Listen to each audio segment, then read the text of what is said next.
오늘은 부르심을 어떻게 증명하려는가라는 제목으로 함께 말씀을 나누도록 하겠습니다. 고린도 교회 안에 문제가 있음을 전해 들었던 바울이 제자 디도를 통해서 먼저 눈물의 편지를 써서 고린도 교회로 보냈었습니다. 그리고 그 후에 바울의 앞선 그 눈물의 편지를 받은 이 고린도 교회 교인들이 그 바울의 마음을 잘 받아들였다는 소식이 다시 바울에게 들려와서 다시 기쁨으로 쓴 편지가 바로 오늘 우리가 읽고 있는 고린도 후서입니다. 그래서 고린도 후서 1장부터 7장까지는 이 바울의 고린도 교인들을 향한 기쁨과 안도의 마음이 담겨져 있는 내용이 들어있죠. 그런데 우리가 함께 보고 있는 이 부분, 고린도 후서 10장부터 13장 끝장까지 이어지는 부분은 이전에 바울이 가진 그 기쁨과 안도의 내용이 아니라 바울 자신에게 하나님께 부름을 받은 사람, 즉 사도의 권위가 있다는 것을 변호하는 내용이 담겨져 있습니다. 사실 이 고린도 후서를 처음 시작하는 인사 속에도 그 바울의 마음이 담겨져 있는데요. 고린도 후서 1장 1절 전반절을 제가 읽어볼 텐데 앞부분에 바울이 자신을 뭐라고 소개하는지 한번 생각해 보시면서 들어보시길 바랍니다. 1장 1절을 제가 읽어보겠습니다. 하나님의 뜻으로 말미암아 그리스도 예수의 사도된 바울과 형제 디모데는 고린도 교회에 있는 하나님의 교회와 또 온 아가야에 있는 모든 성도에게. 여기까지 읽겠습니다. 바울은 그냥 자신을 소개할 때 나 바울과 형제 디모데가 고린도 교회에 편지합니다 라고 쓰지 않고 뭐라고 앞에 설명을 붙입니까? 하나님의 뜻으로 말미암아 그리스도 예수의 사도된 바울과 형제 디모데는 이라고 설명을 하고 있죠. 하나님의 뜻으로 말미암아 그리스도 예수의 사도가 된 바울, 바울의 뜻, 바울의 마음, 자신이 사도로 부름받았다는 것을 전해주고 싶어하는 마음이 담겨 있다는 것이 고린도후서 1장 1절부터 느껴집니다. 그러면 왜 바울 사도는 자신에게 사도의 권위가 있음을 변호하려고 했을까요?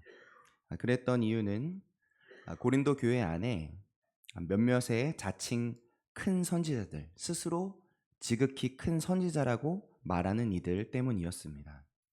이번엔 고린도후서 11장 4절부터 5절까지를 함께 읽어보려고 합니다. 고린도후서 11장 4절부터 5절까지입니다. 앞에 화면에도 준비되어 있습니다. 함께 읽어보도록 하겠습니다.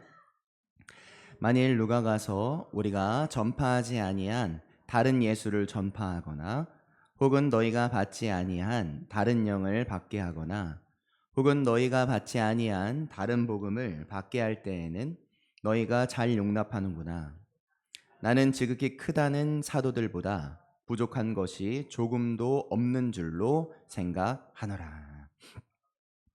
여기 지극히 크다고 말하는 선지자들은 바울이 전한 복음과 똑같은 복음이었나요? 다른 복음이었나요?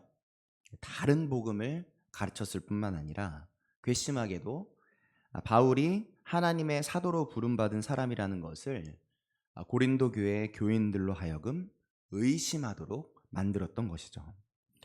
그래서 바울은 고린도 교회를 향한 자신의 사랑의 마음을 이 편지에 담아 전할 뿐만 아니라 또 하나 자신을 모함하는 이들을 질책하면서 자신이 하나님의 부르심을 받은 하나님의 사도라는 것을 변호하려고 했던 것입니다. 그러면 궁금해집니다.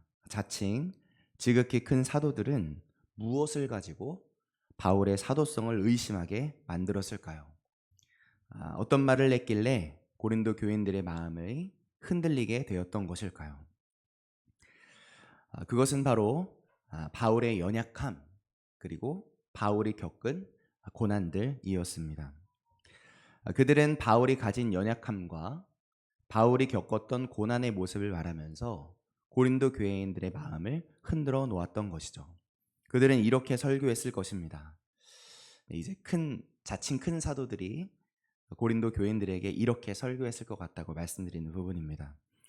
여러분, 바울이 정말 하나님이 택하신 사람이라면 우리들처럼 하나님의 놀라운 은사들이 좀 있어야 하는 거 아니겠습니까? 그런데 하나님의 부르심 받은 사도라고 하면서 바울은 어떻게 저렇게 부족하고 연약하기만 한 걸까요? 하나님이 정말 바울을 부르셨다면 그 인생을 탄탄대로로 이끌어 주셔야 하지 않았겠습니까? 하나님이 부르신 사람이 맞다면 어떻게 바울의 사역에 저렇게 고난의 연속이었겠습니까? 바울 사도가 정말 사도가 맞겠습니까? 진짜 하나님이 부르신 사도가 여러분 누구겠습니까?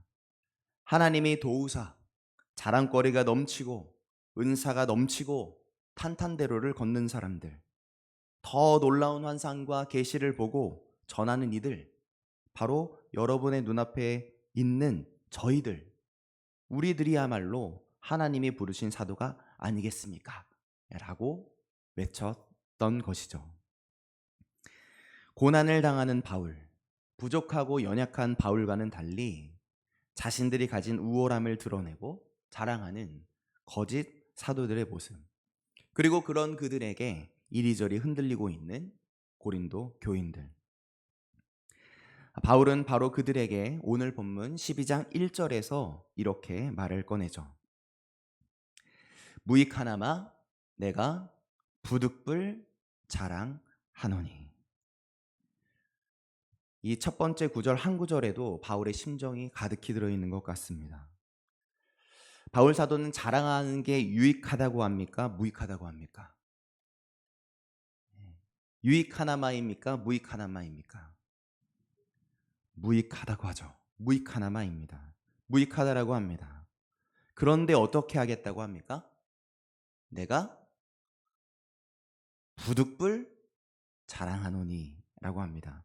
부득불은 어쩔 수 없이, 하는 수 없이, 하지 않을 수 없어서가 바로 부득불입니다. 하지 않을 수 없어서, 다시 말해서 자랑하는 게 아무 유익이 없는데 정말 어쩔 수 없이 여러분들께 말합니다 라고 말하고 있는 거죠. 그리고 이어서 이렇게 말합니다. 주의 환상과 계시를 말하리라. 바울은 어쩔 수 없이 자신이 받은 환상과 계시 이야기를 꺼내죠. 삼층천이라고 하죠. 바울은 하늘 위의 하늘, 즉 낙원에 가서 하나님의 음성을 사람의 말로는 표현할 수 없는 말을 들었다는 것을 고백합니다. 그리고 그 다음에 또 어떤 체험을 했다고 자랑할까요? 6절 후반절에 이렇게 말하죠. 그러나 내게 듣는 바에 지나치게 생각할까 두려워하여 그만두노라. 바울은 바울을 공격했던 거짓 사도들처럼 뭔가 더 놀라운 기적들, 그들보다 뭔가 더 놀라운 일들과 역사를 경험했다고 하면서 자신이 경험한 놀라운 일들을 나열하지 않는 거죠. 그러면서 이렇게 말합니다. 7절입니다. 7절 함께 읽어보도록 하겠습니다. 7절입니다. 시작. 계시를 받은 것이 지극히 크므로 너무 자만하게 않게 하시려고 내 육체의 가시 곧 사탄의 사자를, 여기까지 읽겠습니다. 사탄의 사자를 주셨으니. 바울은 더 크고 더 많은 자랑거리가 아니라 이제는 완전히 방향을 돌려서 오히려 감추어야 할 자신의 약점, 자신도 떼어내고 싶었지만 떼어낼 수 없었던 연약함, 사탄의 사자라고 표현할 만큼의 어떤 육체의 가시가 자신에게 있음을 반대로 고백하죠. 이게 뭔가 싶은 마음이 들지 않으십니까?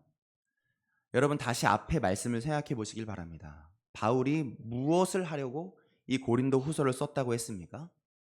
사랑을 전해주려고, 그리고 또 하나는 자신의 사도됨을 변호하려고 썼다고 했습니다. 그러려면 무엇을 해야 합니까?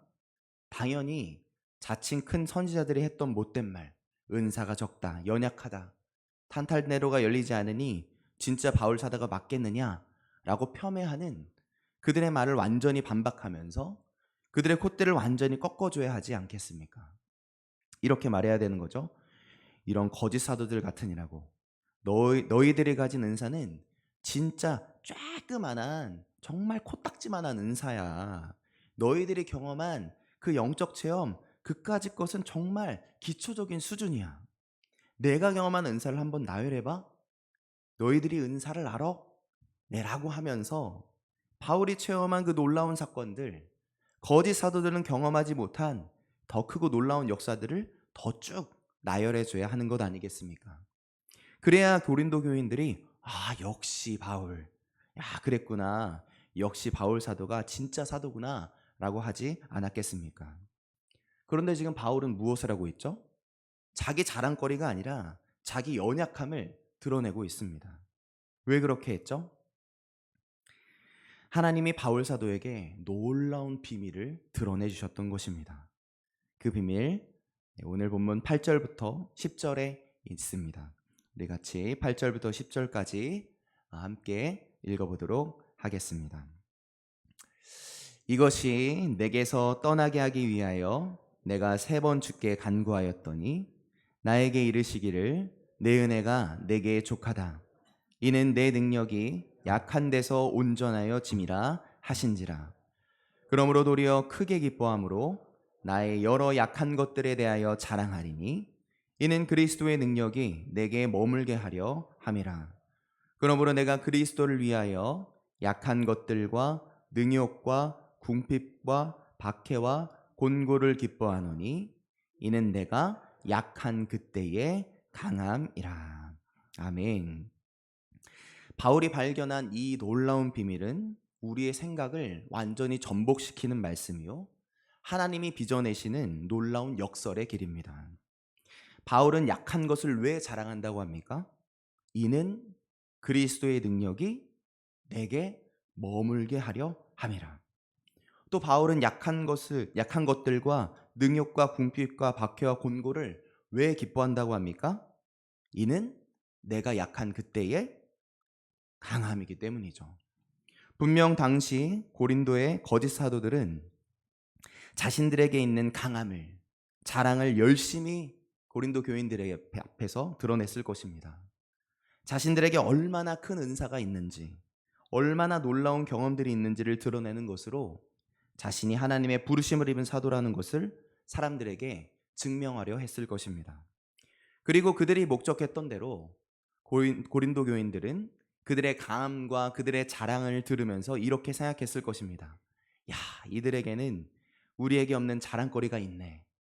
이들에게는 우리들에게 없는 은사와 경험이 있네. 맞네. 그럼 우리와 다른 사람들이구나. 이 사람들이 바로 하나님의 사도들이구나. 그렇게 생각했을 것입니다. 그러나 바울은 자기 자랑을 그만두죠. 그리고 오히려 자기의 약함을, 자기의 부족함을 꺼냅니다. 왜 그렇습니까? 바울은 그리스도의 능력이 나의 잘남과 나의 자랑의 그릇에 담기지 않음을 발견했던 것입니다. 바울은 그리스도의 강함이 나의 강함과 나의 뛰어남의 그릇에 담기지 않는다는 것을 깨달았던 것이죠.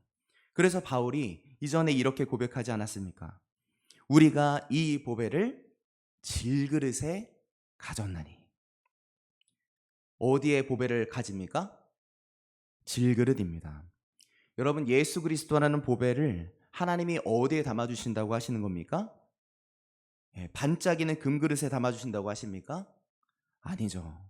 볼품없는, 잘 깨질 수밖에 없는 질그릇입니다. 예수 그리스도가 우리를 위해 걸으신 길도 바로 그 길, 질그릇과 같은 길이었죠. 여러분, 놀랍고 황홀한 체험, 황홀한 계시, 온갖 방언, 배고픔을 채우는 놀라운 기적, 그것이 우리를 구원한 원천입니까? 아니면 피하고 싶은 골고다, 처절한 채찍질, 모욕과 절망, 그리고 그 길 끝에 닿은 연약함의 끝, 십자가의 죽음이 우리를 구원한 원천입니까? 바울은 그 놀라운 역설의 비밀을 발견하고 기뻐서 고백하고 있는 것이죠. 내가 약할 때 강함이 되어주시는구나. 주님께 속해 있다면 내 약함이 오히려 자랑이 될 수 있구나. 내 약함이 주님의 강함으로 드러나는구나. 내가 반짝이는 그릇일 때 예수 그리스도가 날 통해 드러나는 것이 아니라 내가 볼품없는 그릇일 때, 내가 깨질 수밖에 없는 질그릇일 때 내 안에 예수 그리스도라는 보석이 담겨 빛나는 거구나.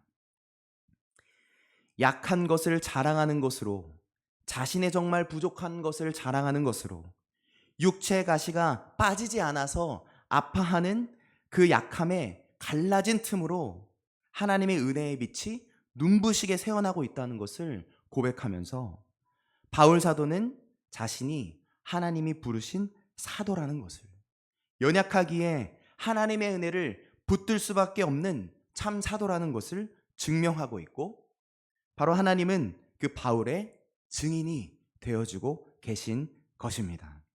할렐루야이십니까? 여러분, 이제 우리들의 차례입니다. 세상 속에서 남들과 비교하는 눈을 뜨고 사는 우리들은 자꾸만 고린도 교인들처럼 생각하게 되죠. 내가 더 많이 가지고, 더 많이 받고, 남들보다 더 놀라운 황홀한 걸 뭔가 느끼고, 내가 경험한 일들을 더 바라고 원하고, 또 그렇게 되었다고 그것으로 하나님께 인정받은 사람이라는 것을 확인하고 자랑하고 싶어 합니다. 그러나 다시 오늘 이 바울의 고백을 불안에 떠는 우리들의 영혼에게 여러분 꼭 다시 들려주시길 바랍니다. 잘됨을 자랑하는 것으로 증명받고 싶어서 답답해하고 있는 우리들의 영혼에게 이 바울의 선언을 다시 들려주시길 바랍니다. 내 은혜가 내게 족하다. 이는 내 능력이 약한 데서 온전하여 짐이라 하신지라. 그러므로 도리어 크게 기뻐함으로 나의 여러 약한 것들에 대하여 자랑하리니 이는 그리스도의 능력이 내게 머물게 하려 함이라. 다시 한번 들려줄까요? 다시 한번 함께 읽어보겠습니다. 고린도후서 앞에 화면에 있습니다. 함께 읽겠습니다. 나에게 이르시기를 내 은혜가 내게 족하다. 이는 내 능력이 약한 데서 온전하여짐이라 하신지라. 그러므로 도리어 크게 기뻐함으로 나의 여러 약한 것들에 대하여 자랑하리니 이는 그리스도의 능력이 내게 머물게 하려 함이라. 아멘. 우리가 이 바울의 고백을 날마다 연약한 우리 영혼에게 날마다 들려줄 수 있다면, 우리가 이 고백을 날마다 우리들의 인생의 이정표로 삼을 수 있다면, 그렇다면 우리들은 여전히 연약한 우리들은 놀랍게도 오늘 바울 사도처럼 연약함 속에서도 기뻐 노래할 수 있는 놀라운 사람들이 됩니다. 연약함이 여전히 있는데도, 여전히 절망 중에 있는데도, 여전히 육체의 가시가 떠나지 않는 중에도 오히려 감격하며 이렇게 노래할 수 있는 것이죠. 내 은혜가 족합니다. 내가 받은 은혜가 정말 충분합니다. 내가 약한 오늘이 바로 주님 안에 온전해지는 순간입니다. 나의 약한 순간이 그리스도의 능력이 머무는 순간이기 때문입니다. 나의 약한 순간이 그리스도의 역사가 내 인생 속에 담기는 순간이기 때문입니다. 할렐루야이십니까? 여러분, 오늘 연약하십니까? 정말 주님 앞에 연약함으로 달려나오셨습니까? 그러면 이 고백을 다시 주님 앞에 드리시길 바랍니다. 여러분, 절망 중에 계십니까? 그러면 다시 기뻐 노래하시길 바랍니다. 이 바울의 고백이 오늘 나의 삶의 고백이 되는 그 놀라운 은혜가 이 자리에 모인 우리 만수교의 모든 성도님들께 있게 되시길 바랍니다. 그래서 연약함이 발견되어지는 오늘 이 시간, 연약함이 발견되어지는 모든 인생의 순간에 오히려 약할 때 주님이 강함 되심을 알아서, 약할 때 그리스도의 능력이 내게 머물게 됨을 알아서 오히려 더 기뻐하며 감격의 노래를 정말 부르게 되시길, 정말 우리 안에서 감격의 노래가 흘러나오고 터져나오게 되시길 예수님의 이름으로 축복합니다. 아멘. 기도하시겠습니다.